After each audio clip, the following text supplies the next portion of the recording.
kamustahin po natin yung flood control project. Kamusta po? May mapaparusahan na po ba? Regarding po sa... Alam mo, dapat itanong mo yan kay Senator Lacson eh. Hirap na hirap siya kung paano niya lalagyan ng ending. Alam mo yung mga pelikula kasi, merong pasimula, di ba? Pero meron ding ending, di ba? Makikita mo yung ganda ng pelikula kung paano mo ngayon wawakasan yung isang pelikula. Ngayon, hindi niya alam kung sino, paano niya nagtagal. Hindi lang nagtagal. Hindi niya malaman kung sinong kakasuhan at anong klaseng kaso at gaano kabigat ang kaso. Hanggang ngayon, wala pang pumipirma sa report. Kasi nga, binabasa namin. Pati yung mga kasama niya, nagbabasa rin. Yung tatlo, pumirma na pero withdraw yung signature. Walang direksyon yung kanyang report. So, kung tanong mo kung anong nangyayari ngayon, siya lang ang nakakalam kung saan niya gustong dalhin yung ending. Kung meron siyang mahuhuli at meron siyang aakusahan na malaking isda. At dyan nyo rin makikita sa ending na yan kung ang kanyang iluluto ay puro sapsap lang at saka mga butete. Kasi dapat sa laki ng nangyari, nilimas nila ang Kamang Bayan. Dapat ang maprito man lang dyan, balian na siguro, tsaka pating, malalaki. Para sa ganun, sasabihin ng ating mamayan, ayan, nakabawi na kami. Sapagkat pera namin ang nilimas, kami dapat ay ipagtanggol nyo yung aming karapatan ipagtanggol nyo. Kaya namin kayo binoto. Balikan ninyo yung nagnakaw ng aming pera, ng buwis ng bayan. O ngayon, anong klaseng ending ang gagawin niya? Yun ang itanong ninyo kay Senator Lacson. Na hanggang ngayon, hindi niya malaman kung paano niya lalagyan ng katapusan ang kanyang report sa Blue Ribbon Committee. Ni Senator Lacson na hearsay, yun nga ang hindi ko maintindihan. Kasi 'di ba, merong nagtuturo naman direkta kay Martin Romualdez at kay Pangulong Marcos. Hindi ko maintindihan kung sinong nagturo ng mga konsepto ng batas na hearsay kay Senator Lacson. Baka yung legal luminary ni Senate President Soto na nagsabing hindi daw unanimous yung desisyon na binabasura yung impeachment at wag daw sundin yung utos ng Korte Suprema. Baka yung legal luminary na yon. Baka yun din yung legal luminary na sinasabing kahit alipustahin mo ang Korte Suprema, hindi contempt yun, ano? Sariling batas niya yun. Pag Din yun eh, dekano yun eh, ng law school, ng One Ball University. Oh, no! Yun nagturo sa kanila. Grabe. Ayun, alam niyo po, Senator Lacson, ang hearsay ay ito. Sabi ni Juvie, babaero daw si Victor. Bakit? Naikwento sa kanya nung kaibigan niya. Yun ang hearsay. Naikwento, hindi mo personal Narinig o na nakita. Ngunit nang sabihin ni Guteza na siya ay nagde-deliver ng pera, male-maleta kay Martin Romualdez at siya mismo ang nagsasabi siya ay nakita niya, naranasan niya, nandun siya mismo ang gumawa. Hindi po hearsay yun, Mr. Chair ng Blue Ribbon. Totoo yun. Yan ay eyewitness account. Yun. O ngayon, hearsay ka ng hearsay kay Pangulong Marcos. Ngayon, may lumabas na 18 dating mga marino. Kahapon, Opo. nagsagawa sila ng isang press con at ipinakita ang kanilang sinumpaang salaysay. Ha? Abit-abit. Affidavit. Affidavit. Oo. Apo. Kasi sa probinsya noon Affidavit. pupunta yung mga yung mga ordinaryong tao punta sa opisina. Opo. Turne, sabi sa tatay ko, turne. Kami po yung magpapagawa ng abit-abit. Abit-abit to plus. Ang kinakabahan. Abit to plus. Na wala yung papel de ahensya, yun. Ayan. Minsan nga, nililibre na ng tatay ko yun. Kasi sabi ko, bakit nililibre nyo? Tay, Sabi niya, nagsanla na nga yung tao kasi walang pera. Sisingilin mo pa yung affidavit, nakakaawa naman. Wala namang tayong puhunan dyan kundi papel. Opo. Anyway, ang affidavit, Mr.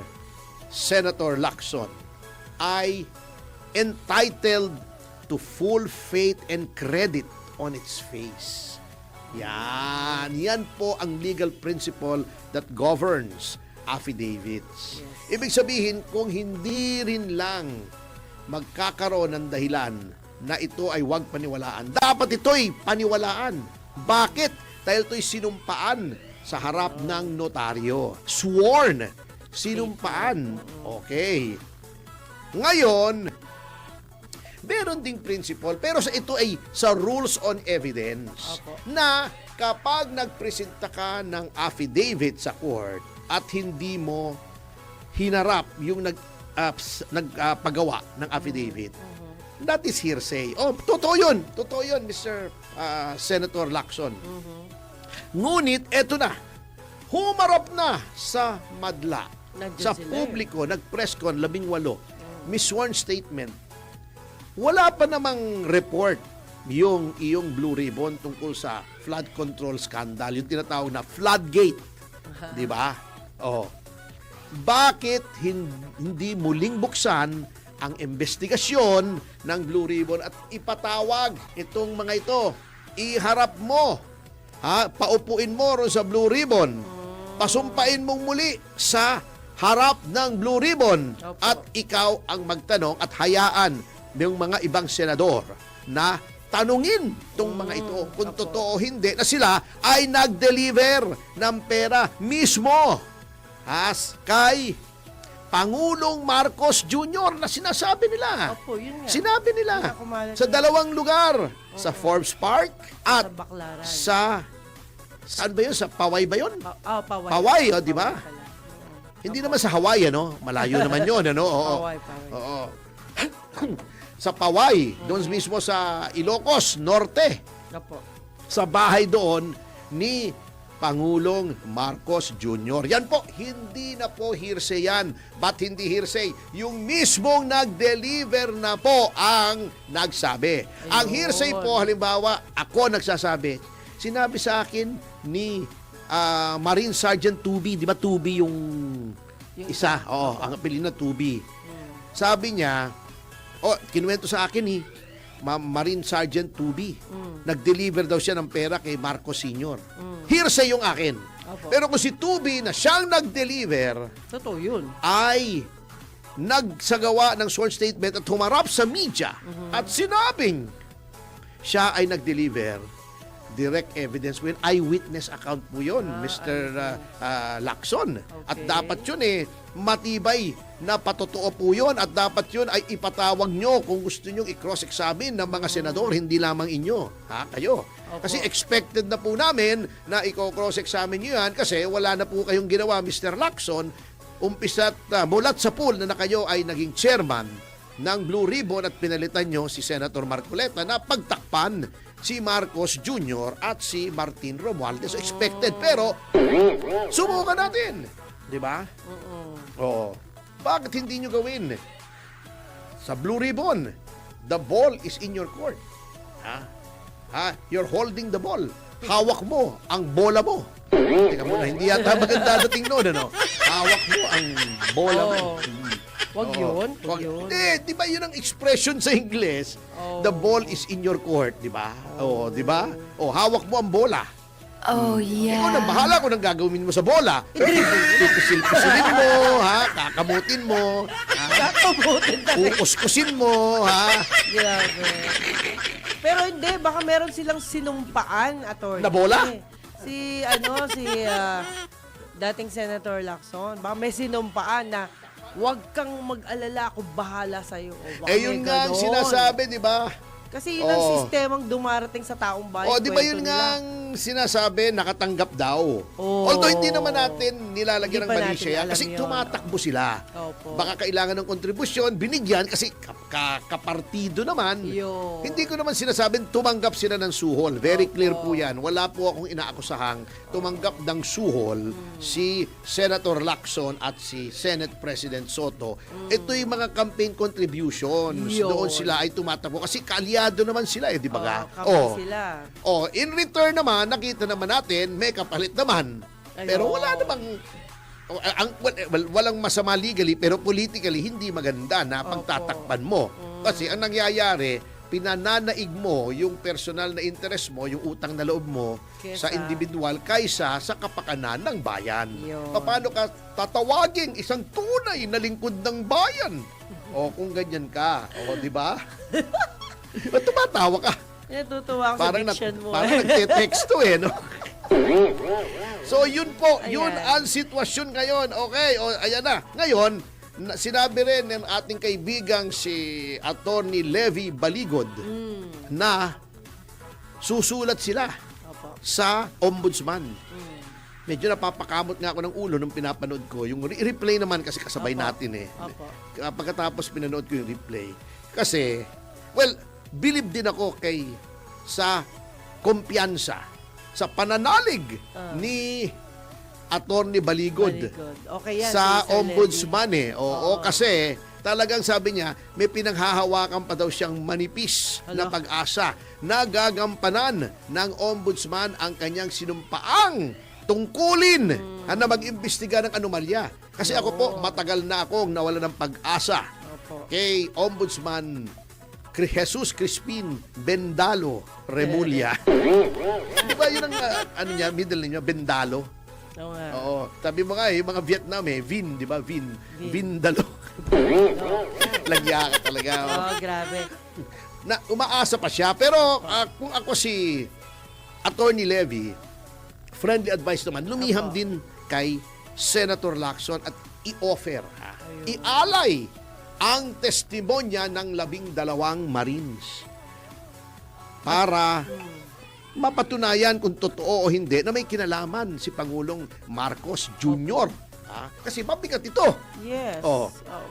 Kasi alam mo, tingin ko natunugan nila may mga lalabas na ganito Opo. Kaya nagmamadali sila na yung impeachment complaint ay kunin yung kingkoy na impeachment complaint ni Atty. De Jesus Ayaw. na manipis. Manipis din ang pag-asa. Manipis. Oo. Ala. Na ito ay iproseso na at ito ay i-deny na para 1 taon na walang Apply ulit. apply ulit ng impeachment laban kay Pangulong Marcos kasi ito mabigat na ebidensya to Opo. Personal knowledge ito, nagde-deliver ng pera. At kita mo naman meron na ba, ewan ko meron na bang tugon ang Malacanang dito sa mga sinabi? Hinahanap ko kanina sa internet, wala akong nakita Wala pa. no? May tugon na ba? May sagot na ba si Ante Claire? Wala pa. Hinahanap ko kaninang umaga pagkagising ko Habang ako'y nag-almusal, hinahanap ko. Hindi. Wala I-review niya, isasagot niya sir.